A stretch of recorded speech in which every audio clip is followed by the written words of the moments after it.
morning, everyone. Annabelle Cabela here. Welcome back to EasyHorseTraining.com. Today we're going to become familiar with all of our tools of the trade, everything we need to be familiar with in order to have superior horsemanship practice in everything that we do with our horse. So, every horseman uses tools to communicate with their equine. Adjusting to fit the situation is all part of using your imagination. There are really no rules as far as what you can and can't do. I mean, you all know the basics. It's just a basic, simple set of goals, principles, and guidelines to fit each situation. As always, the right attitude is key to success in working with your equine. The right attitude, armed with knowledge and coupled with your tools and techniques, is going to be putting you on the fast track to success with your equine. Now, there are two types of tools that we're going to be going over: artificial and natural. Now, natural tools are your heart, your hands, your arms, your seat, your voice. All of these tools were given to us to help us be the best natural horsemanship that we can possibly be. Now, as you know, this course is based on natural horsemanship methods, and you'll know a true horseman by the tools he uses and by the tools he doesn't. Pat Pirelli likes to call it using the bigger brain instead of the bigger bit. I think this is great. It's a really key principle to building a natural foundation with your horse and your pathway to success in natural horsemanship. So some of the equipment that I want to use as far as your artificial cues and tools, I'm going to give you a brief overview of now. These are the items that I find necessary and useful as far as helping you to become successful with your horsemanship and training of your equine. We're going to be focusing on Western tack. I know a lot of you probably ride English or other ways, but just for the sake of demonstration, we're going to be using the Western tack. So I'm going to start off with just some of the basics. Hopefully all of you know these tools already, but for those of you that don't, I'm going to go over them briefly here. This is a curry comb. This is a brush that's used on the horse's body. You never want to use this brush on the horse's face, legs, bony areas, spaces where it can actually hurt the animal because it is a really hard surface here. It's not pleasant to touch. But for getting out like winter brush out and things like that, or a lot of mud on the coat, it's really good for this, especially if you're going to be tacking up above and beyond just aesthetic beauty. This is a mane brush. This is for using on the horse's mane and tail. It's not going to be as abrasive a brush as the curry comb. You could use it on the curry comb. Some of my old mentors would probably be killing me for saying that because it's not good for your horse's mane and tail, but the horse does not have any nerve endings in its mane and tail, so you can really use whatever you want to beautify your horse's mane and tail.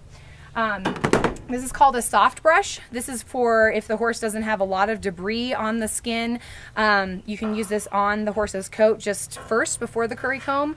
It's mostly just for dust or loose hair that's going to be detrimental for long rides in between the saddle. Also, you can use this on the horse's face, legs, pretty much anywhere that you can't use the curry comb, the flanks as well. It will help to get all of that loose stuff off, not only to make your horse pretty, but to make it functional. This is a hoof pick. All of you should become very, very familiar with this. Anytime you're going to be riding for any extended periods of time, and just for essential good hoof care, you need to know how to use this, and I'll show you more details in the round pen. The next tool I want to show you is the halter. I don't really like to use these halters. This is not a rope halter. This is actually a clasp halter. It's got these instead of being one solid unit. A couple of reasons why I don't like to use these is because they make noise. So if you're catching a horse that is not properly trained with the natural horsemanship methods, you're going to run into an issue with hearing it. Also, they're not as strong as a horse halter that's made with ropes, so that if you have a horse that pulls back or some other bad habit like that, it can cause complications. One nice thing about this halter is that the lead rope comes on and off, so you can actually have this as a separate unit if you want to tie the horse up with something different, or if you just want to lead the horse by halter or something like that. It simplifies that. Two types of lead ropes. This one just has a chain on it. If you have a horse that is not really receptive to pressure just yet, we'll teach you how to make that happen. But this chain is going to give you more control over the animal. It's really not necessary in most cases, but if you have a horse, like I said, that's not responsive to pressure, sometimes that is nice. This is the other option where it's just on a clasp like this. Most rope halters, as you'll see with the halter that Prairie wears most of the time, the unit is one. The halter and the lead rope are not separate. So On to other types of head stalls. This is a bridle. Pretty much anything that goes on the horse's head is called a head stall in most common terminology. This head stall is a Hackamore. It's actually a broken bit. Pat Pirelli likes to say there's two types of horse tools: torture tools and natural horsemanship tools.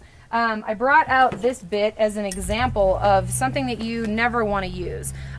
This bit is called a curb bit, and it is very, very hard on a horse's mouth.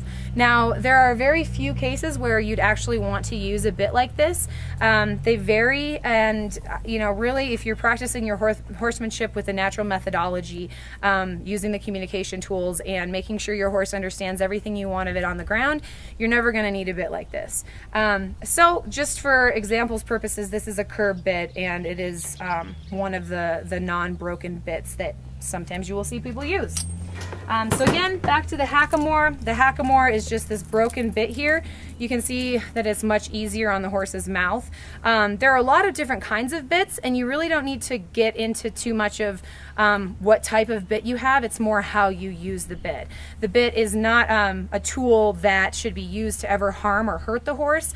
In Spanish, the word is freno, F-R-E-N-O, and it also means brakes, like on brakes on a car, which is interesting because that is a common misconception that this is used as a brake. You should have many other tools that you're utilizing to get your horse to understand that you want it to stop above and beyond this. So this is just part of your tool set.